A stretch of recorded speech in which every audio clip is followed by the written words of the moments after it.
ready to unlock the power of automated SMS workflows. Today, we're diving into connecting Twilio to N8n using webhooks.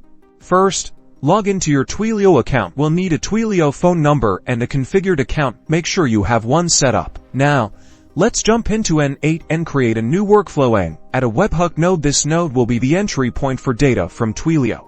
In the Webhook node, you'll find a unique URL. This is your Webhook URL. Copy this URL. We will use this in Twilio. Head back to your Twilio account, navigate to your active numbers, and select the phone number you wish to use in the messaging section. Paste the N8n Webhook URL into the message comes in field. Save your changes. Now, send a text message to your Twilio number. Watch as the Webhook node in N8n is triggered and receives the data from the SMS. You will see that the workflow executes and now has data. From here, you can process the message content, sender number, and other data from Twilio to trigger actions like sending email notifications, updating spreadsheets, or even logging data in a database. Sky is the limit. Congratulations, you've successfully connected Twilio to N8n using Webhook. Start experimenting with different workflows to automate your SMS and voice interactions.